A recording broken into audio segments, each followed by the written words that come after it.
Hello students, आज की इस वीडियो में हम लोग इंटीग्रल कैलकुलस का एक इंपॉर्टेंट क्वेश्चन करने वाले हैं। क्वेश्चन कुछ इस प्रकार से है। Integral 0 to π/2 cos to the power n x into cos N x D x. इस फंक्शन का इंटीग्रल पता करने के लिए सबसे पहले हम इस फंक्शन के इंटीग्रल को आई एन लेट कर लेते हैं। तो I N is equal to हो जाएगा हमारे पास integral 0 to π/2 cos to the power n x into cos N x D X. ठीक है, अब ये जो फंक्शन है प्रोडक्ट के फॉर्मेट में है। अब प्रोडक्ट के फॉर्मेट वाले फंक्शन में हम क्या करते हैं, इंटीग्रेशन बाय पार्ट्स लगाते हैं, यानी एक फंक्शन को यू लेट करते हैं, एक फंक्शन को भी लेट करते हैं। ठीक है, अब इसमें हम क्या करेंगे, ये जो फंक्शन है cos to the power n वाला उसको यू लेट कर लीजिएगा और cos nx वाला इसको भी लेट कर लेना है। ठीक है ना।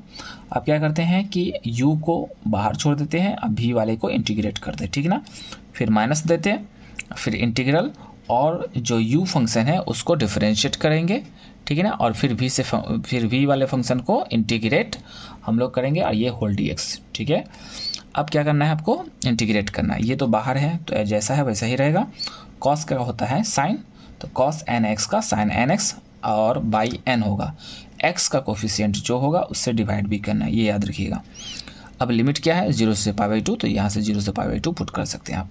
ठीक है, उसके बाद माइनस है तो माइनस यहाँ दे दीजिए, 0 से π/2, 0 से π/2। ठीक है, और cos के पावर n का ये जो हो जाएगा, पावर को आपको पीछे गुना करना है, पावर में से कम करना है, तो n cos का पावर n-1 x। ठीक है, और फिर cos का आपको डेरिवेटिव फिर से cos को डिफरेंशिएट करना है चेन रूल पे। ठीक है, तो cos x का हो जाएगा माइनस साइन x डेरिवेटिव, और यहाँ cos nx का इंटीग्रल हो जाएगा sine nx by n into d x. अब ये वाला n इस n से कैंसिल आउट हो जाएगा। ठीक है, अब इसमें क्या करना है, आपको लिमिट की वैल्यू पुट करनी है। ठीक है, तो एक बार अपर लिमिट पुट कीजिएगा, तो cos π/2 क्या होता है, 0, तो ये तो पूरा 0 हो जाएगा ना। और फिर cos 0 यहाँ पे अगर साइन nx में x की वैल्यू 0 रखेंगे तो ये भी 0 हो जाएगा। तो यानी कि अपर लिमिट पुट करने पे भी 0 आ रहा है और लोअर लिमिट पुट करने पे भी 0 आ रहा है, तो इसकी वैल्यू हमने 0 लिख लिया। ठीक है, फिर से समझ लीजिए, जब cos x में x की जगह पर π/2 पुट कर रहे हैं तो cos π/2 क्या मिलता है, 0, cos 90 0 होता है। तो इस हिसाब से ये टोटल ये 0 नहीं भी हो तो फिर भी 0 हो जाएगा। अब फिर माइनस देकर लोअर लिमिट पुट करेंगे, तो फिर यहाँ पे अगर हम साइन में अगर x की जगह 0 पुट करते हैं, साइन 0 0 होता है, इसलिए लोअर और अपर दोनों ही केस में वैल्यू 0 मिल रहा है, इसलिए हमने 0 लिख लिया। और ये देखिए, ये माइनस मिल करके प्लस हो जाएगा, और इंटीग्रल 0 से π/2 और cos का पावर है n-1 x। ठीक है, उसके बाद ये आपका, अब इसमें देखिए ध्यान से, साइन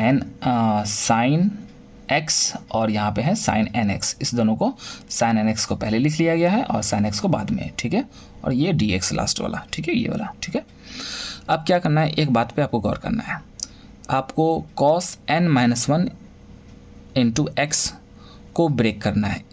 ठीक है ना, देखते हैं ब्रेक करने पर क्या मिलता है हमें।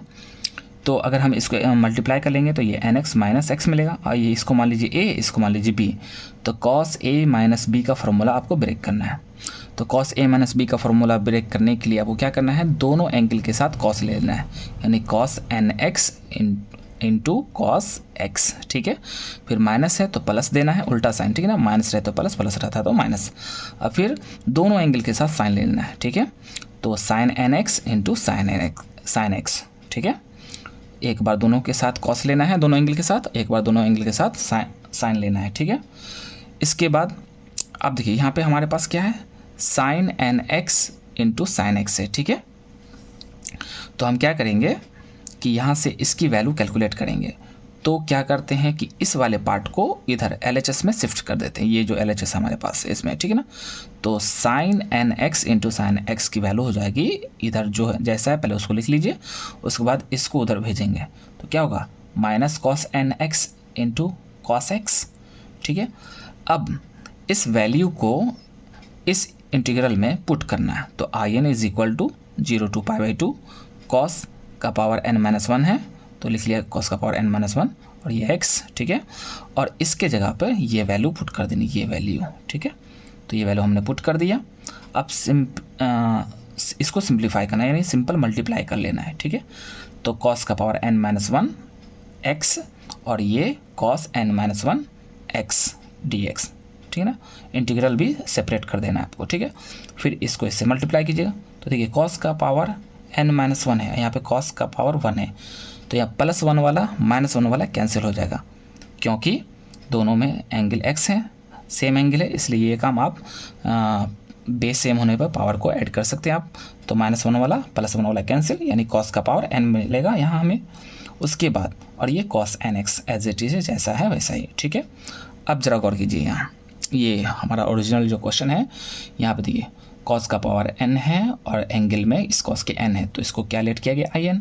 सिमिलरली यहाँ पे कॉस का पावर n-1 है और एंगल में n-1 है, तो इसको क्या लेट कर सकते हैं in-1, ठीक है। उसी तरह से यहाँ पे इसको तो वही क्वेश्चन ही हमारा है, तो इसको in लेट कर लेंगे। अब इसके आगे हम लोग यहाँ देखते हैं दूसरे पेज पर।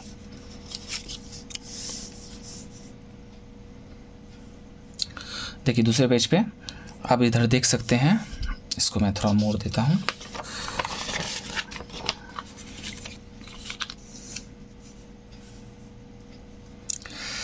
देखिए यहाँ ये किसके बराबर चल रहा है, आई एन के बराबर ये चल रहा है, तो ये माइनस आई एन इधर आएगा LHS में, एक ऑलरेडी आई एन है, माइनस आई एन आएगा तो प्लस आई एन, यानी कि हमारे पास 2in हो जाएगा, ठीक है। और इधर क्या बचेगा, in-1 बचेगा, ठीक है ना। तो यहाँ से in की वैल्यू कैलकुलेट की जा सकती है, इसको 2 को डिवाइड में भेज देंगे तो 1/2 in-1 मिल जाएगा, ठीक है ना। अब इसी तरह से हम लोग in-1 की वैल्यू मालूम कर सकते हैं। क्या करना है मालूम करने के लिए, सिंपली आपको इस इक्वेशन में, इक्वेशन इसको अगर हम फर्स्ट मान लें तो कोई हर्ज की बात नहीं है, यहाँ आपको n को n-1 से रिप्लेस करना है। जहाँ पर ये आपको n दिख रहा है वहाँ पर n-1 से रिप्लेस कर दीजिए, ठीक है ना। n की जगह n-1 रखिए, तो n की जगह n-1 1/2 और यहाँ पे n-1 रखिएगा, -1 पहले से, तो n-2 हो जाएगा। सिमिलरली अब इसकी वैल्यू आपको फाइंड करनी है, ठीक है ना। यहाँ पे जो आएगा ना उसकी वैल्यू फाइंड करनी है, तो ठीक है। तो यहाँ पे आपको आ गया क्या, n-2, तो फिर से अब आप n-2 की वैल्यू निकालिए, ठीक है। तो ये 1, फिर से आप क्या करना है, इसमें आपको n की जगह पे n-2 पुट करना है, तो n-2, यहाँ पे n-2 पुट किया तो n-3 मिल जाएगा, ठीक है। अब फिर से आप क्या आ गया, n-3 आ गया, तो n-3 की वैल्यू फिर से निकालिए। तो फिर इसी की क्वेश्चन में n के स्थान पे n-3 पुट कीजिए, तो आपको क्या मिल जाएगा, n1/2 n-4, ठीक है। ये प्रोसेस चलता रहेगा। अब कब तक चलेगा, जब तक n की वैल्यू 1 नहीं आ जाती है, ठीक है ना। तो n की वैल्यू 1 हम पुट करते हैं, अब 1 पुट करेंगे तो क्या मिलेगा, 1/2 1 - 1 0, यानी I0 मिल गया, ठीक है। अब इसको कंबाइन करना है, ठीक है ना। कैसे कंबाइन करते हैं देखते हैं ध्यान से।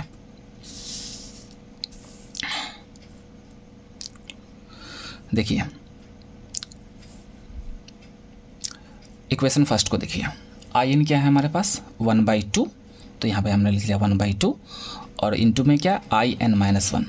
अब देखिए in-1 की वैल्यू क्या है 1/2, तो फिर से यहाँ पे लिख लिया 1/2 इंटू क्या n-2। अब फिर यहाँ देखिए तो n-2 की वैल्यू, यहाँ देखिए n-2 की वैल्यू क्या, फिर 1/2 n-3, तो फिर यहाँ पे 1/2 n-3 लिखेंगे फिर, लेकिन n-3 की वैल्यू यहाँ पे क्या 1/2 n-4 है, तो 1/2 n-4, ठीक है ना। तो ये प्रोसेस चल रहा है, इसी तरह से डॉट डॉट कर दीजिए, और ये कहाँ तक गया हुआ है, यहाँ तक, ठीक है ना।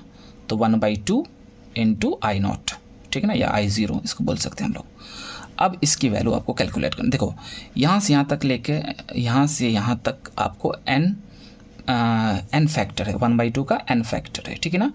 यहाँ देखिए 1 से स्टार्ट होकर के n तक गया हुआ है, 1 से स्टार्ट होकर के n तक, यहाँ 1 से लेकर स्टार्ट होकर n तक गया हुआ है, n फैक्टर है, इसलिए हम यहाँ समझ सकते हैं कि यहाँ से 1/2 जो है वो n फैक्टर है, इसलिए हम क्या लिख रहे हैं, 1 का पावर कुछ भी तो 1 ही मिलेगा, लेकिन 2n टाइम्स है तो 2 का पावर n हो जाएगा।